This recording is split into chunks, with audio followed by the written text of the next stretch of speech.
Não é possível engravidar sem ter relação. Falso ou verdade? Tempo.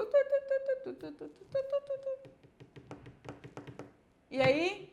Engravidou do Espírito Santo. Ah, gente, já falei. Esse daqui um pouco eu já falei, né? A resposta, né? Engravidou do Espírito Santo foi só uma, viu? Foi só Maria. Essa daqui eu já falei, né? Sempre que a gente estiver falando impossível, nunca, sempre, não é possível, tá errado. Então, mito, né? Porque é muito difícil a gente ver uma gravidez que aconteceu sem a pessoa ter tido relação, mas eu acredito que possa ser possível sim. Inclusive, eu recebi umas mensagens esses dias falando, gente perguntando isso. Então, as pessoas têm muita dúvida. Ó, o que eu já recebi de mensagem? Doutora, eu encostei no pênis do meu namorado. Você acha que eu posso engravidar? Você acha que eu posso estar grávida?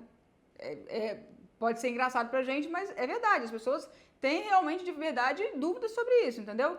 Doutora, dúvidas de encostar, já recebi algumas. Tem gente que pergunta das coxas também se tem risco. E eu sempre acho, gente, risco sempre tem, né? Pode ser um risco maior ou menor, mas risco eu sempre acho que tem. E tem gente que pergunta também, doutora, é verdade que aquele líquido que sai antes da ejaculação oficial pode engravidar?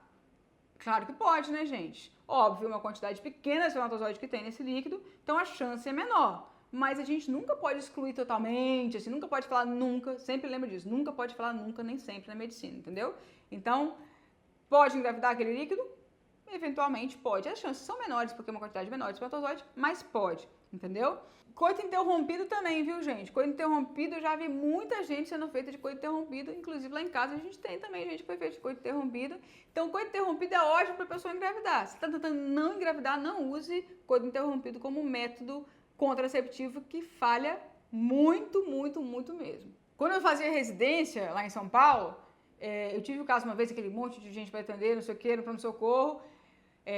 O hospital lá é um hospital muito movimentado, quem mora em São Paulo vai saber, né? Lá na casa maternal. A gente era o pronto-socorro obstétrico. É movimentadíssimo o dia inteiro, o dia inteiro, o dia inteiro. Inclusive de madrugada você for lá, tá cheio. Qualquer madrugada você for lá, vai estar cheio. Então ela tava com uma barrigona assim, enorme, né? Então ela era uma negra muito alta, assim, com um cabelão cheio de trancinho, com barrigão, assim, chegava a estar reluzente assim a barriga dela. Aí eu falei, e aí, fulano, tudo bom? O que tá acontecendo? Ah, tô com dor e tal. Eu falei, então, vai lá no banheiro, tira lá a roupa, a calcinha e deita lá pra gente examinar então. Dela, então, doutora, é o seguinte, eu falei, eu sou virgem. Aí eu falei, ai, meu Deus do céu. Você é virgem? Ela falou, sou. Eu falei, então, é que não tem como virgem engravidar, né? Então, pelo amor de Deus, tá cheio de gente para atender no pronto-socorro, me ajuda aí, pelo amor de Deus, troca a roupa lá, deita lá para poder te examinar. Ela, não, doutor, eu tô falando sério, eu sei que parece brincadeira, mas é verdade mesmo. A gente teve relação nas coxas, assim, tudo, e eu engravidei, mas eu sou virgem.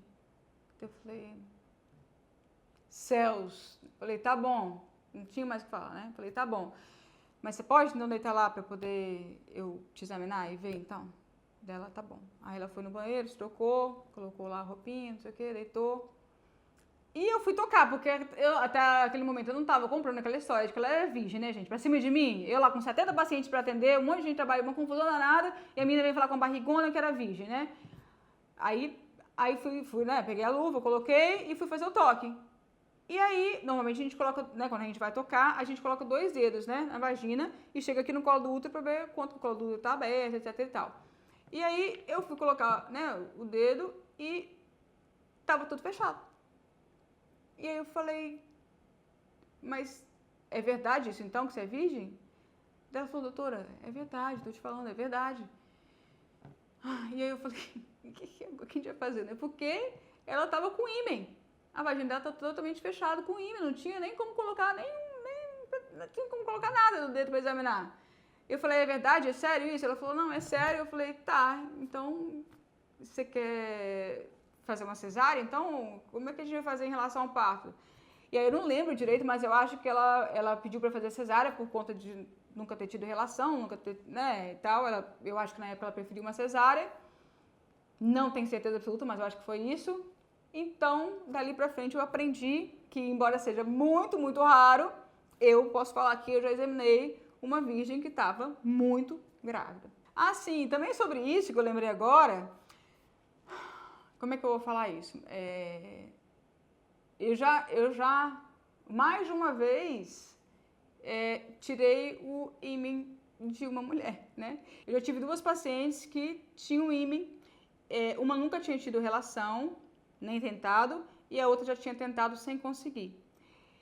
E uma, a gente acabou, eu conversei muito com ela, a gente fez um acompanhamento psicológico, foi um trabalho bem extenso, assim, e a gente acabou fazendo essa retirada com o transdutor do ultrassom, né? Isso foi trabalhado em conjunto com o psicólogo, a gente foi fazendo, porque ela queria fazer fertilização in vitro. Então, a gente foi abrindo o caminho, até porque para a gente fazer fertilização in vitro, a gente precisa de uma certa abertura na vagina também, porque a gente precisa tirar os óvulos lá de dentro, e é pela vagina. Então, a vagina realmente a gente precisa, é através da vagina que a gente faz os procedimentos, né? De retirada de óvulo e de transferência do embrião para dentro do útero. Então, a vagina, a gente precisa de passar por ela para poder fazer os tratamentos, né? Então, a gente meio que foi fazendo isso, e aí depois deu tudo certo, mas antes de começar o tratamento, eu fui com ela no centro cirúrgico e a gente fez uma retirada cirúrgica do ímen, né? A gente, na verdade, complementou depois com os ultrassons, agora que eu tô lembrando, mas antes de iniciar o tratamento, a gente foi pro hospital para operar. Eu tirei o ímen dela, né? E aí depois esperei cicatrizar e tudo, e a gente começou um tratamento para poder fazer a fertilização in vitro, e foi isso, né? Então, teve esse caso e teve um outro caso também, e esse outro caso eu lembro que ela falou assim: doutora, eu não tenho interesse de ter relações na minha vida, eu realmente não tenho interesse nessa parte, mas eu tenho interesse em ter filhos, e eu gostaria de saber se a gente pode fazer um tratamento para isso. Eu falei, pode, já tinha tido um caso, né? Então, ter filhos sem ter relação hoje em dia é possível, embora seja uma exceção, obviamente, né, gente? E não a regra, né? Olha que interessante, como é que eu vou falar? Um pensamento, né, pra gente fosforilar. Isso tá no livro que eu tô terminando de escrever, né? Com o surgimento da pílula anticoncepcional, os casais finalmente conseguiram o que eles mais queriam, que era o quê? Ter relações sem engravidar, né? E aí, o que a pílula acabou fazendo? Bom, se eu consigo ter relações sem engravidar, só vou ter relação sem engravidar agora. E aí, vou deixar para engravidar quando estiver estabilizada financeiramente, quando tiver comprar minha casa, viajado, com 40 anos. Então, a pílula, em grande parte, foi a culpada da gente ter deixado para engravidar tão tarde, né? E aí, chega com 40 anos, a gente tem dificuldade, muitas vezes, e aí o que a gente sai correndo para fazer? Fertilização in vitro, né? Então, a gente ganhou de presente aí uma coisa que deixava a gente ter relação sem engravidar, e agora a gente vai lá engravidar sem ter relação. Que doido, né? Então, gente, só a última coisa para falar, né, já que a gente acabou de falar isso, a FIV ajuda a melhorar a qualidade dos óvulos? Não. A FIV ajuda a gente a engravidar de que forma? Também está lá no livro. A FIV ajuda a gente a engravidar, fazendo a gente, né, o estímulo ovariano, a gente acaba tendo um pouco mais de óvulos do que normalmente a gente teria, né? E a gente facilita a vida do embrião. Em vez de eles terem que se encontrar na trompa e tal, e vir para cá, onde muitos erros podem acontecer, a gente já faz. A gente não faz, quem faz é Deus, né? A gente já coloca eles em contato no vidro e o embrião pronto a gente transfere para cá, para dentro, né? Então a gente facilita a logística do negócio, mas ele continua tendo que grudar lá dentro, ele mesmo, né? Então a FIV não melhora a qualidade do óvulo. A FIV melhora para que a logística aconteça de forma mais eficaz, né? Mas a qualidade do óvulo não melhora em nada.